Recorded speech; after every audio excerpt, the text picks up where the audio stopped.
Number 30. Most voice actors were children from the director's neighborhood. Forget professional adult voice actors. Producer Lee Mendelson and director Bill Melendez made a revolutionary choice. They decided to cast real children. While professional child actors were chosen for Charlie Brown, Linus, and Lucy because they had to memorize their lines, the rest of the cast came from children living right in Bill Melendez's Southern California neighborhood. Most had no prior acting experience, which added an incredible layer of authenticity to the performances. Of course, it also created some chaos. Number 29. The budget was only $76,000. The special was conceived when Coca-Cola executives saw a documentary about Charles Schulz. They initially wanted a 1-hour special. Melendez, however, proposed a half-hour program due to a rushed 6-month schedule. In the end, CBS and Coca-Cola gave the team a modest budget of just $76,000. With this limited amount, the team had to work tirelessly, creating about 13,000 drawings. This little special, made on a shoestring budget, later earned Charles Schulz and his team approximately $5 million from broadcast and merchandise by the year 2000. Do you find it interesting that with such a small budget, they earned millions? Share your thoughts in the comments below. Number 28. The program had no laugh track. In the 1960s, a laugh track was standard for half-hour animated shows. Even the Flintstones used one to cue the audience. But when Mendelson suggested adding one, Charles Schulz reacted strongly. Schulz stood up, left the room, and returned to continue the meeting as if the topic had never been raised, effectively rejecting the idea entirely. He felt the story needed to be conveyed authentically and emotionally, trusting the audience to laugh naturally without guidance. Number 27. Linus's true meaning of Christmas speech was almost cut. Schulz was a devout man obsessed with the life of Jesus Christ.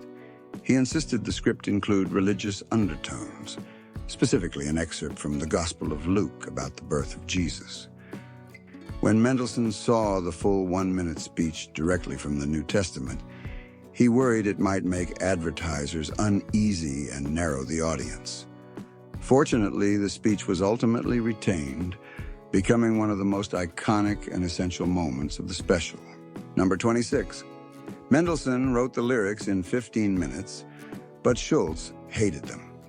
The music, mostly composed by jazz musician Vince Guaraldi, was crucial. The opening piece, Christmas Time Is Here, was initially instrumental.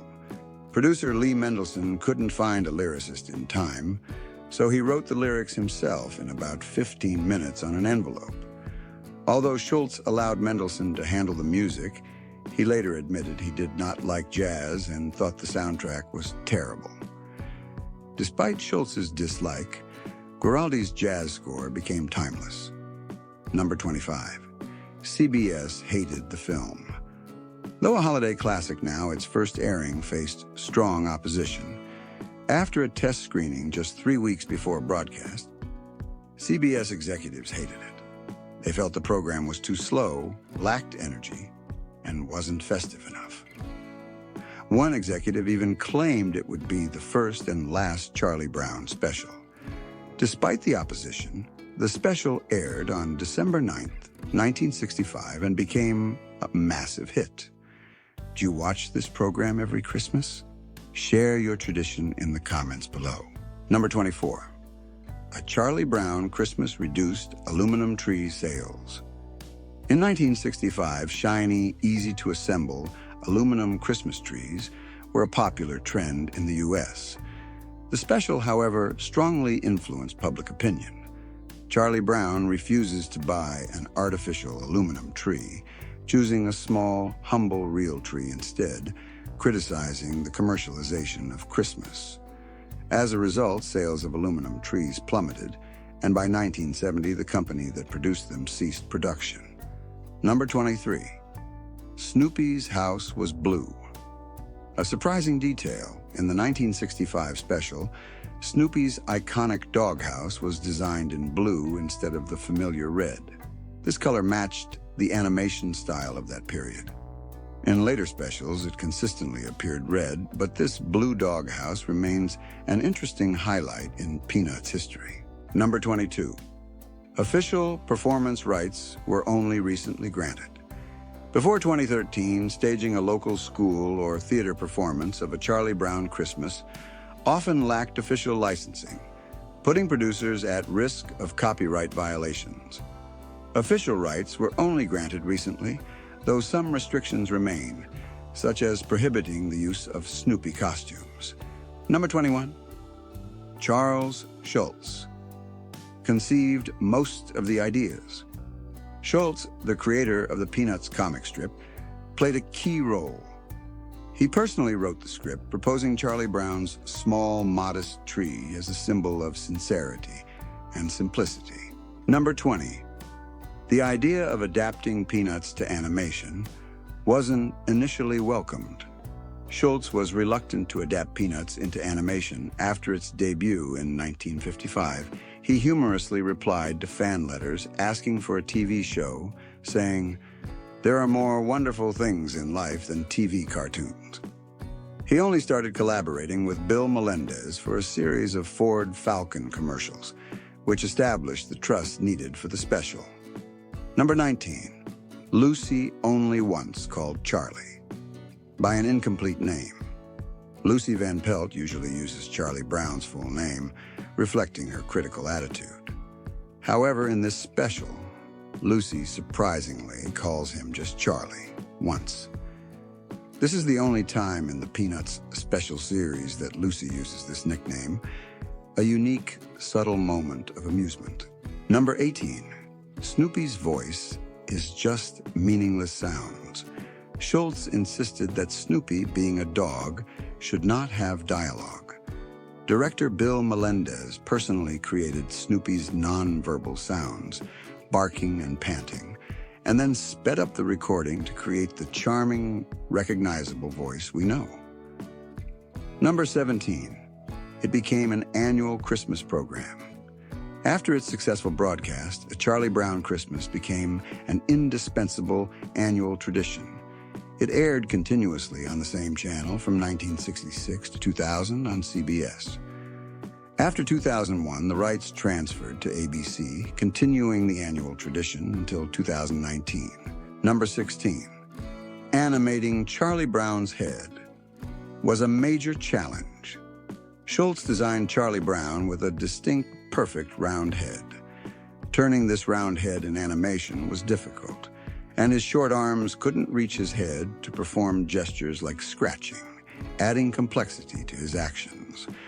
Ironically, Snoopy, with his flexible head, was the easiest character to animate. Number 15. The original version ran longer than 26 minutes. The 1965 version was over 26 minutes long. It featured obvious Coca-Cola sponsorship, including a sign in the opening credits and a Merry Christmas from the people who bottle Coca-Cola closing message. Later, when commercial time increased, the program no longer fit the 30-minute slot. Producers had to edit it to shorten it, removing the overt Coca-Cola scenes for the official version. Number 14. They completed the special just 10 days before the air date. CBS, Melendez, and Mendelsohn believed they could finish the special in time, but it was completed under extreme time pressure. A Charlie Brown Christmas was finished just 10 days before its December 9, 1965 air date. Number 13. No adults appear in the film. The film famously features no adult characters. This is consistent with the Peanuts comic strip, where adults rarely appear and their voices are rendered as the distinctive wah-wah sound, maintaining a child-centered perspective. Number 12.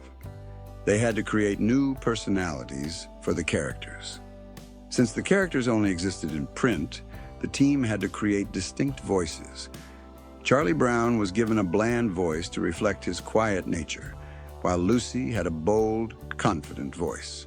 Snoopy, of course, used only non-verbal sounds. Number 11. The film paved the way for many new specials. Following its tremendous success, the Peanuts specials quickly expanded. Melendez and Mendelsohn developed over 50 specials, cementing the characters as cultural icons. These include It's the Great Pumpkin, Charlie Brown, 1966, and A Charlie Brown Thanksgiving, 1973. Number 10. This was not Charlie Brown's first appearance. Charlie Brown first appeared on May 30th, 1948, in Schultz's single-panel comic series, Lil' Folks. In Lil' Folks, Charlie Brown was not a fixed character, but was used as a name for various boys in humorous situations. Number 9. Willie Mays played an important role in making the film. Producer Lee Mendelsohn had previously made the documentary A Man Named Mays about baseball legend Willie Mays. This documentary greatly impressed Schultz. When Mendelsohn proposed a documentary about Peanuts, Schultz agreed only on the condition that Mendelsohn invite Bill Melendez, whom Schultz trusted from their Ford commercials, to join the project. Number 8. The film was almost canceled. The program was nearly canceled due to opposition from the sponsor, Coca-Cola. An executive from the advertising agency Mack & Erickson visited the set before seeing the final animation and judged the program a disaster, warning that Coca-Cola might withdraw. Mendelsohn, however, stood firm in defending Schultz's vision. Number 7. Half the country watched A Charlie Brown Christmas. Contrary to the doubts of critics and sponsors when the special aired at 7:30 p.m. Eastern Time, it achieved a 50% share, meaning nearly 15 million people, and half the households with televisions were watching. CBS had to admit it was a tremendous success, though one executive still criticized Mendelsohn, saying, "Your aunt in New Jersey doesn't like the program." Number 6. Sally's voice sounded like a wobbly tooth.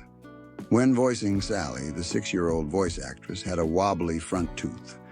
The production team had to rush her into the booth to capture her lines quickly before her voice changed, giving her voice a sweet, innocent, and imperfect charm. Number 5. Viewers sent candy through the mail.